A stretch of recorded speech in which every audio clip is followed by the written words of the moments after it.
breath is to be used when you feel the body sensation, you know you were triggered. But sometimes we're so triggered, we don't know what caused the trigger. We don't know what sensations are coming up. We just know we're having it. We're having a panic attack. We're having anxiety. We're having anger. So if we can feel the body sensation, get out of there and pause for the cause, that's where we're going to plug in. Now we're going to plug in conscious breath. Conscious breath will tell the body you're safe. You're in a safe environment. What the subconscious mind thinks is happening this right now that happened 30 years ago, it's not. You're safe. It's okay. It's 2024. It's not 1978 anymore. It's okay. And conscious breath can be broken down into 3 steps. I tried to, we'll build on this too, but for right now, I'm gonna lower this so you can kind of see like my ribs and stuff here. So, conscious breath to help the body know it's safe so that we can find out what the message is coming from the emotion. 3 steps. I'll break it down, then I'll show it to you. Step 1, longer exhale than the inhale. So if you inhale for a count of 4, exhale for a count of 6. Even that alone, if you are in a major anxiety attack or a panic attack, just do that over and over again. Longer exhale than the inhale. Inhale for 4, exhale for 6. Inhale for 4, exhale for 6. Because our breath is directly connected to our electrical system, our nervous system in our body. That longer exhale tells the body it's safe. It's in a safe environment. So that's step 1, longer exhale than the inhale. Step 2 is in conscious breath. Step 2 is inhale through the nose, exhale through the open mouth, because that's going to help move the energy in motion, the emotion, through the body. Emotions were meant to come in, give us a message, and flow out. Same as I use the example of the antelope and the lion. Lion chases the antelope down, grabs it, by its back, takes it down, and, the antelope goes into a fight or flight, both, and gets out of there, right? When the antelope gets out of there, Dr. Peter Levine did work on this, did a lot of study on this, decades of research. When the antelope gets out of there, it immediately, the first thing that it does is it shakes, shake, even to its tail. Even its tail shakes that energy out of its body. And then it, goes back to the herd. It's okay. That song, Shake It Off, there's actually a lot of insight behind that. Shake it off. Nature knows this. When we have that bodily response of fight, flight, freeze, or fawn, which is kind of like people pleasing, they've added this in. That creates that energy, that surge of energy, of electricity in our body to help us get out of danger. The problem is that the subconscious mind thinks that we're in that danger in the present moment because of core beliefs and past emotional pain. And that energy, electrical energy, surges up in our emotion, energy in motion, and it starts going off in our body. But then we're programmed as humans, meaning-making machines. Oh, that's bad. Oh, that's scary. It's scary if I'm that angry. What might I do? Shove it down. And that electricity never flows through the body. That energy never gets to flow out through the body. The antelope knows this. It shakes it off.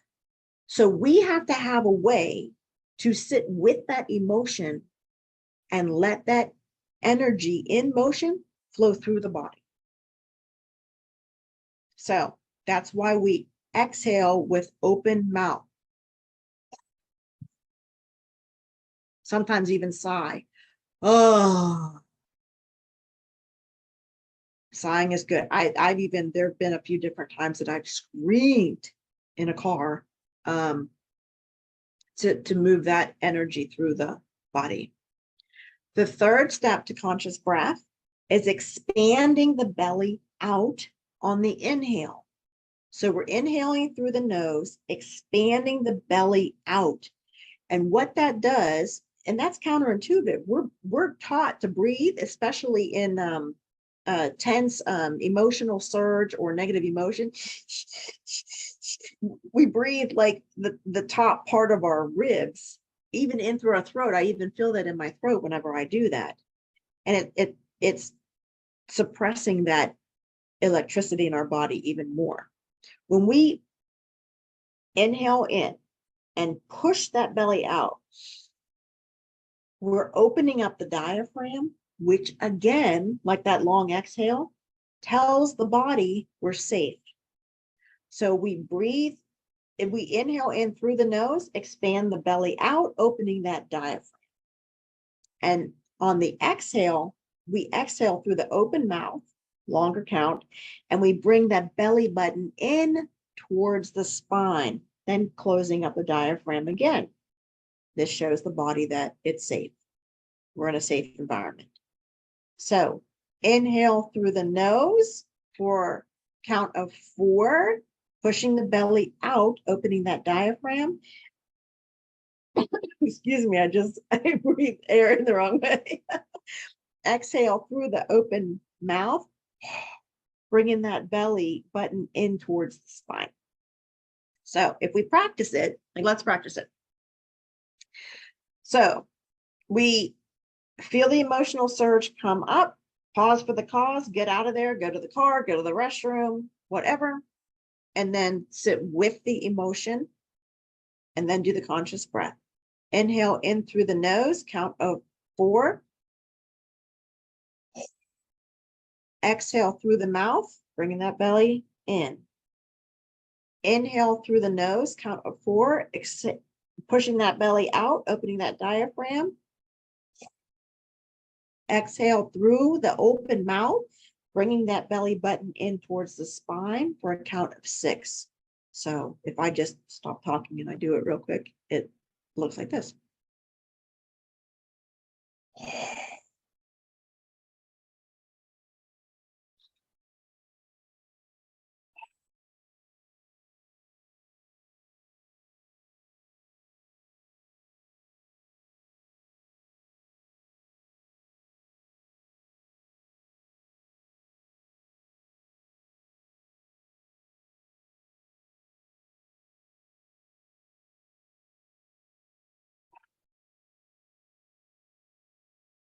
And I have the camera pointing down, but I don't know if you can see my belly sticking out so much. Good, very helpful. Good, thanks, Brandy, for saying that. And I wanna pause here too. Are there any questions on that or things that you've noticed even working with pause for the cause up to this point or anything? You can just unmute if you need to. Ask anything. This is so good. This is very helpful to see it. Good, good. Are there any questions about it? About my experience with it? Or I have a quick question. So even since the very first session, so I had moments of being triggered a couple of times since then. And I really, really struggle with being able to pause and not get in it because like even though mentally I know that's what I'm supposed to do and I know that I have the capabilities of doing it. Yeah. It seems like my brain will take over before I can Right. even Yeah. pause. Like I know that I'm like I'll try and breathe and I'll try and like do the thing, but it's just like it just takes over even when I'm trying to pause for the cause. And I don't Yeah. I guess the breathing technique will help more with that. Yeah. Yeah. Thank you for sharing that too and naming that. There are certain triggers that we have that are more, I don't even want to say more difficult. It's just that it takes a longer time to process because they're very real. The body sensations are very surge. It's a very strong surge in the electrical system, and the core belief is probably deep. That's underneath that. So the thing to do, and I like I said with my anger, I mean, 0.2 seconds. Like as soon as I even felt like a grip in my chest or a rapid heartbeat, get out of there. Um, Something that will help before I get to the other part that I want to answer. Talking to your loved ones, partner, family, friends, talking to them and saying, hey, if I have to leave really quickly, like just know I'm working on something in my own system. It has nothing to do with you. And I might have to leave. That's one thing I really suggest. With my anger, I had to tell people I have to leave, and it would be mid-sentence, and I was out of there. The other thing is be patient with yourself. My 0.2 seconds went to 2 seconds. It was before I found IFS. So I was doing it without what section 2 of this program is going to be, and section 2 is going to help you a lot. But for now, be patient with yourself, be gracious. Know that it's a body reaction where your electrical system, your nervous system in your body is creating body sensations and taking over your brain, is what is happening. And it's happening so fast that you're not able to stop it. So the other answer to the question is, after the trigger happens and your knee-jerk reaction happens, sometimes it's people pleasing, sometimes it's just fawning, which is just like you go into just saying whatever you need to say, you lie maybe to get out of the situation. You do whatever your response is to get out of the situation, or it's anger, you cuss the person out, whatever it is. It's, you still have the gold if you don't suppress it and you circle back around after knee-jerk reaction behavior has taken over. If you go back around and you say, okay, now I'm calmer, now I'm out of that situation, now I'm going to do the conscious breath. I'm going to sit with the emotion, do the conscious breath, breathe through it, breathe with it as the observer. Okay. And after the conscious breath, the next step is, I say hand on your heart because there's a brain in your heart. There's a neural pathway that sits on top of your organ of your heart. And also you have a brain in your gut too. I say put your hand over your heart and ask the emotion, what do you want me to know? Ask the trigger, what do you want me to know? Because so often we have a knee-jerk reaction. This was my experience, especially with anger. I'd have a knee-jerk reaction, cuss a person out, throw a dish across a room, and I would suppress it. I would deny it. Nothing to see here. It happened. oh, and not only did it happen, it's your fault it happened because you said this or you did that, it's your fault. Whenever we're doing this, blame on other people or justifying our behavior, our knee-jerk reaction, we don't grow. This direction of the finger, there's no growth here. When we turn it around and say, let me sit with that.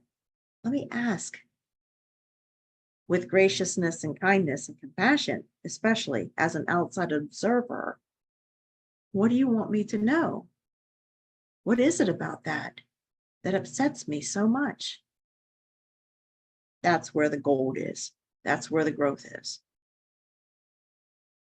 And it's a process. That's why we need all three. We need all three sections of this program. Okay, thank you. So you can still do the work.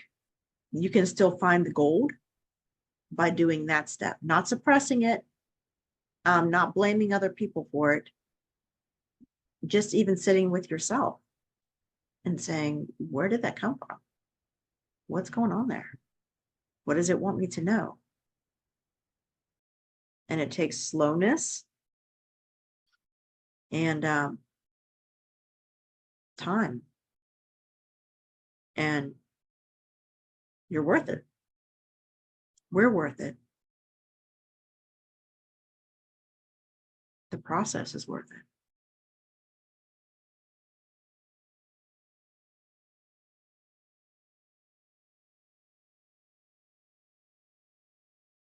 Yeah.